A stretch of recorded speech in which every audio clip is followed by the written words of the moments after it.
Le ministère des Transports s'attaque à 3 secteurs qui ont été le théâtre de nombreux accidents. La TVA Nouvelle commence maintenant. Ils sont tous situés sur la route 117. Oui, je trouve ça très dangereux. Le monde, il passe sur les lignes doubles, dans des croches. Souvent, ça m'est arrivé.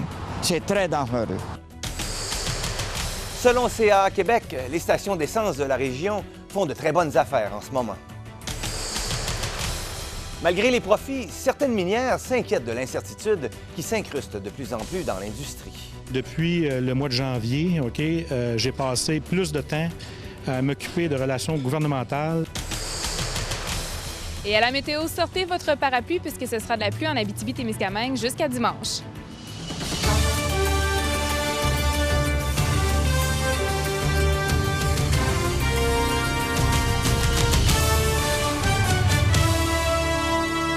On le sait, la route 117 fait beaucoup jaser dans la région. Eh bien, 3 secteurs précis de cette route pourraient être améliorés sous peu, au grand soulagement des citoyens qui craignent de plus en plus pour leur sécurité sur cette route.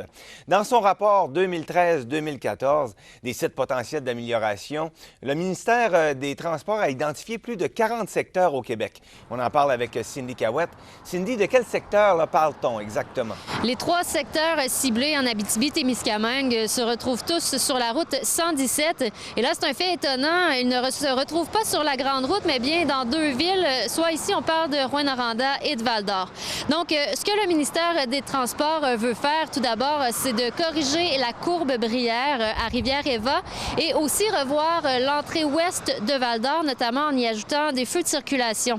Également, du côté de Rouyn-Noranda, on va apporter des correctifs à l'intersection des rues Gamble, Québec et Rideau qui constituent un tronçon de la route 117.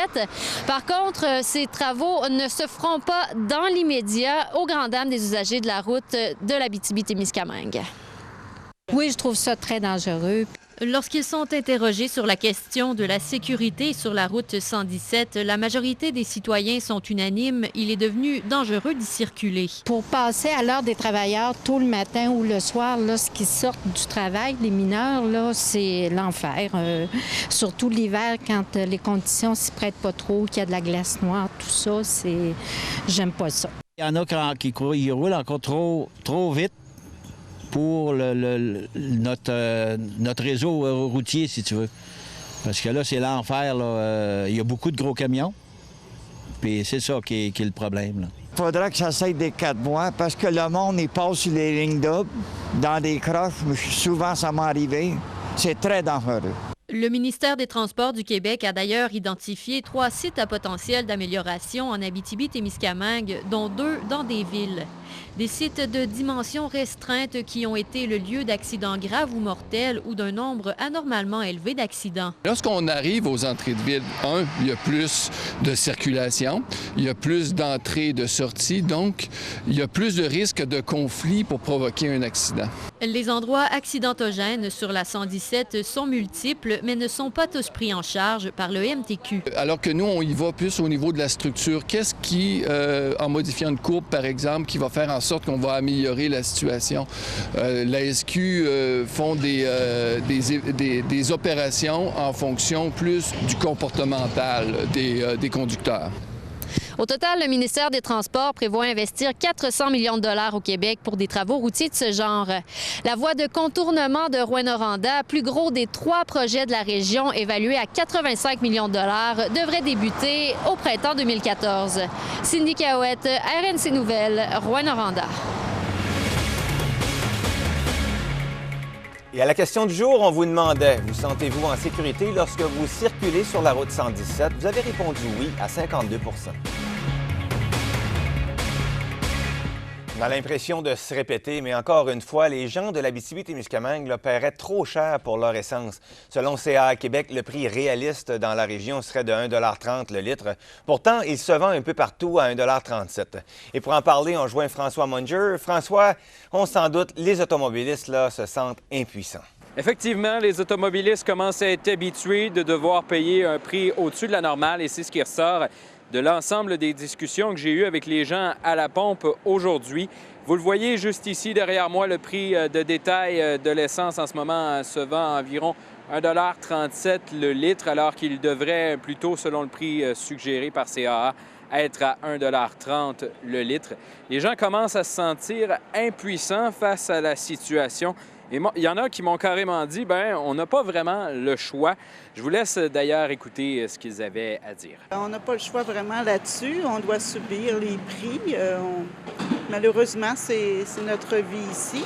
C'est peut-être pire ailleurs, par contre. Bien, moi, je pense qu'on pourrait payer la même chose que dans les grandes villes, surtout qu'on est plus loin, puis que tout coûte plus cher. Je pense qu'au moins le gaz il pourrait être le même prix que les autres places, là. Ils ne se tiennent pas un et l'autre. On devrait peut-être payer un prix plus normal de 1,10 $ et stable à l'année. On saurait budgéter plus nos déplacements. Merci bien, François, pour les explications. Je vous en prie. Et le cas de Justin Bressa refait surface, soupçonné de triple meurtre et d'incendie criminel. Il a jusqu'au 28 octobre pour être expatrié des États-Unis vers le Canada. Il faut s'attendre dès son arrivée au pays à ce qu'il soit transféré à Amos, puisqu'il doit être au palais de justice dans les 24 heures pour être formellement accusé de 3 meurtres et d'incendie criminel. Justin Bressa n'aurait toujours pas d'avocat pour le moment. Et plus tard dans le bulletin, le cégep de l'Abitibi-Témiscamingue exporte son expertise minière jusqu'en Afrique de l'Ouest.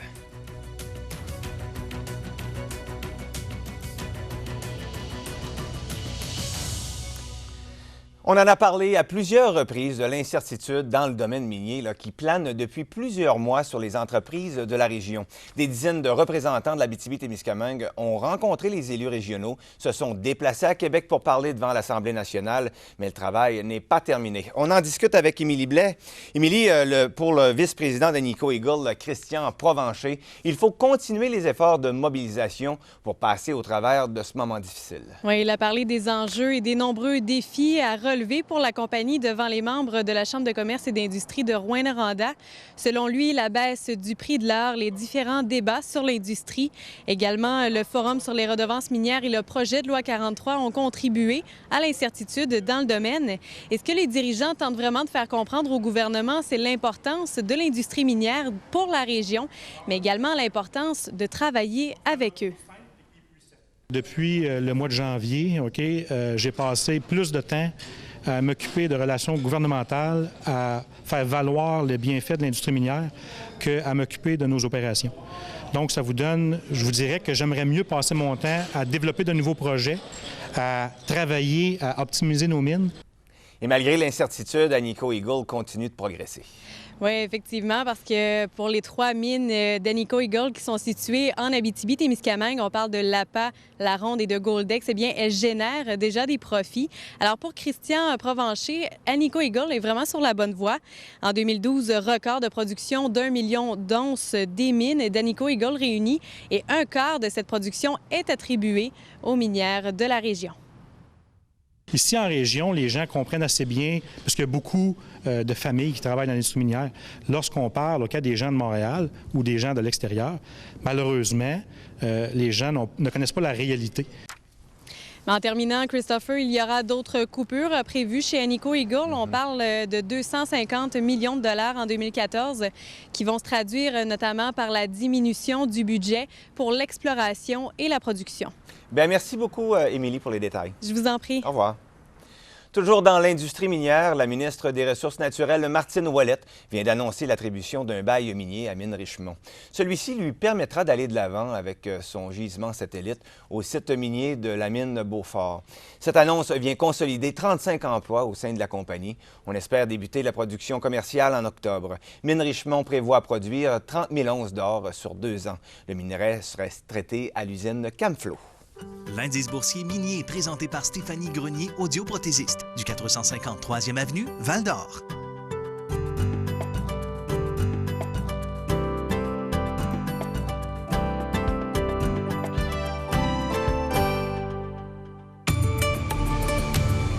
Bonsoir, Jessica. Bonsoir, Christopher. Décidément, c'est du temps gris pour les prochains jours. Et oui, c'est des averses, de la pluie et même des risques d'orage partout en Abitibi-Témiscamingue jusqu'à dimanche. Mais on devrait commencer la nouvelle semaine avec du beau soleil. D'ici là, c'est du temps gris. Je vous donne les détails à la fin du bulletin. À plus tard. 1000 jeunes amoureux des arts de la scène se réuniront à Amos. On vous en parle après la pause.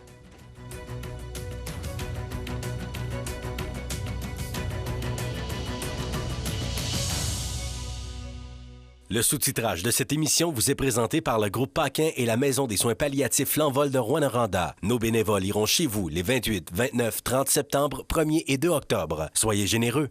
La bonne nouvelle économique TVA vous est présentée par les SADC de l'Abitibi-Témiscamingue et du nord du Québec. Un nouveau concept de comptoir lunch a ouvert ses portes sur la rue Royale à Malartic.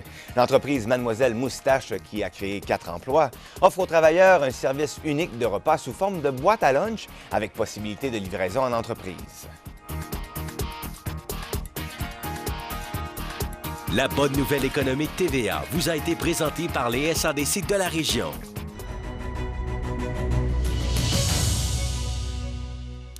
Une délégation du Cégep de l'Abitibi-Témiscamingue a effectué une mission d'ordre économique d'une semaine en Afrique de l'Ouest. Elle était composée, entre autres, du directeur de la formation continue et des services internationaux, M. Marc Bertrand, ainsi que de Jean-François Lisée, le ministre québécois des Relations internationales.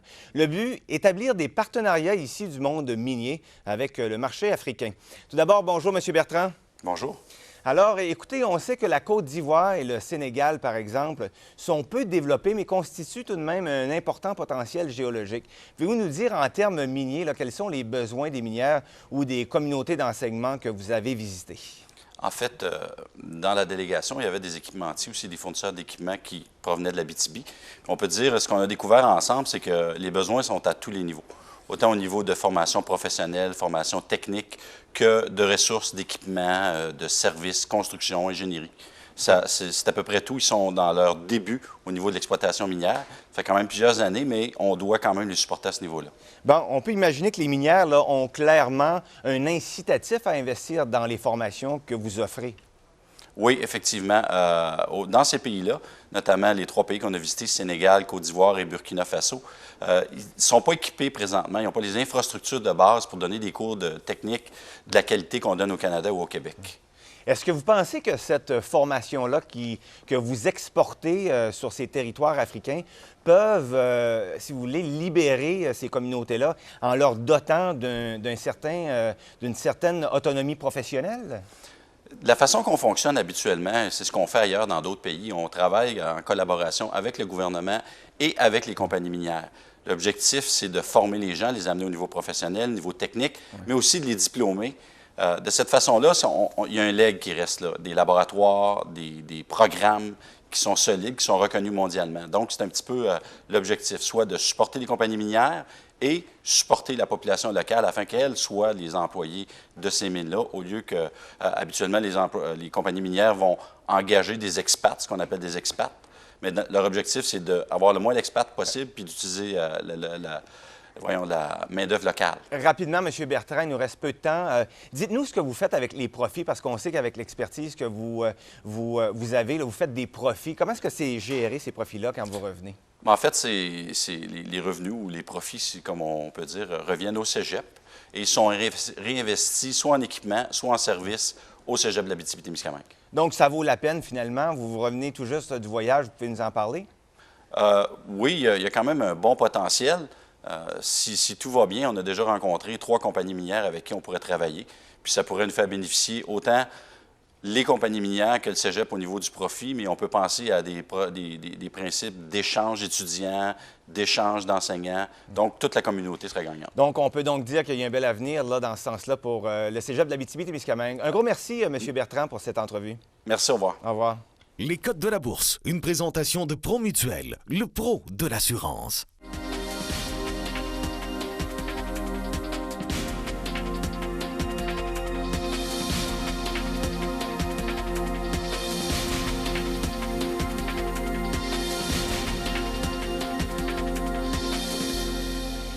Question industrie forestière. En Abitibi-Ouest, le dossier du contrat d'aménagement forestier a une fois de plus retenu l'attention hier lors de la table des maires.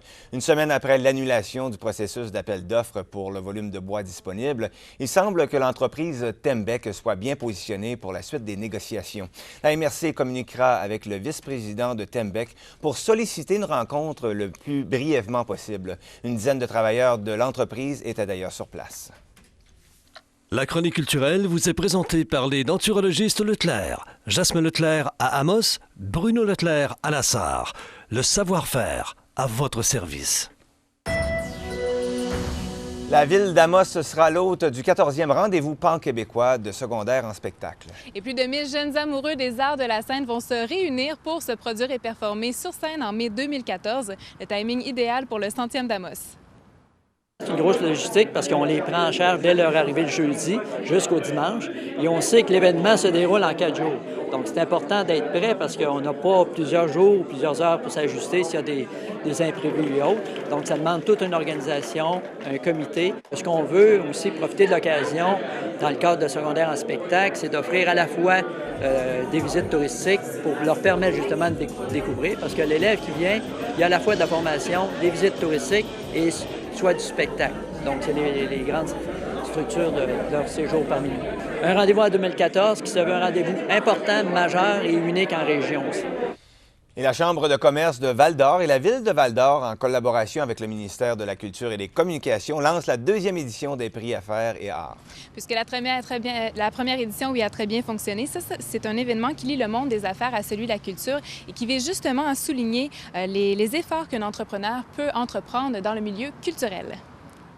Ce que nous avons réalisé l'année dernière, c'est que ces gens-là se rassemblent beaucoup de par leur persévérance, des gens qui sont des gens de défi. Fait que c'est vraiment un beau moment ensemble pour pouvoir échanger. Comme la Chambre de commerce, ce que l'on souhaite, c'est que les gens d'affaires, qui sont un milieu, également les artistes qui sont un autre milieu, puissent mettre en commun leurs ressources, mais également leurs idées pour dynamiser le milieu valdorien au niveau création. Ça permet à des artistes de chez nous de se professionnaliser, je dirais, mais également de parfaire leur art. Et plus ils le feront, plus les gens sont sensibilisés dans le milieu, mais plus ils le feront et plus d'autres artistes le feront aussi parce qu'ils seront stimulés. Les acteurs du milieu culturel valdorien sont donc invités à s'inscrire via le site de la Chambre de commerce. D'ici le 1er novembre, puisque le grand gagnant du prix Affaires et Arts sera dévoilé en 2014, le 15 janvier plus précisément. En terminant, la pièce de théâtre Les 39 marches est présentée en région. Oui. Là.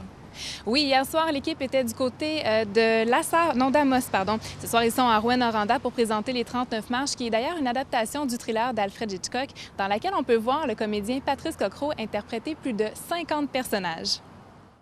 Le principe de départ, c'est comme 4 acteurs qui se réunissent et qui décident de jouer une histoire, un peu comme des enfants qui vont jouer aux cowboys puis aux Indiens. Ils vont dire, OK, toi, t'es l'Indien, puis toi, t'es le cowboy. Puis là, c'est un gros clin d'œil.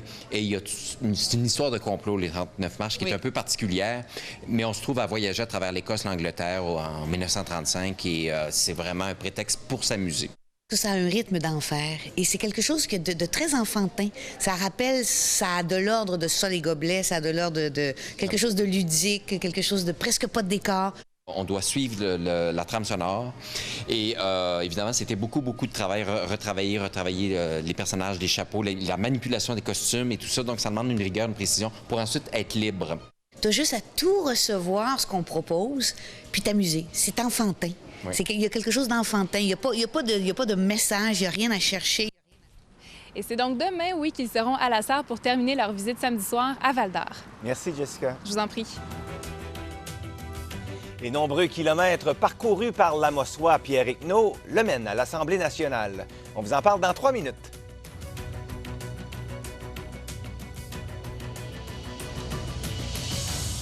Les nouvelles du sport, une commandite de la ville de Rouyn-Noranda. Pour découvrir les services municipaux, naviguez sur rouyn-noranda.ca. Après plusieurs mois de planification et de travaux, la ville de Val-d'Or inaugurait officiellement cet après-midi son nouveau terrain de soccer synthétique. Michel Ducas a assisté à l'inauguration.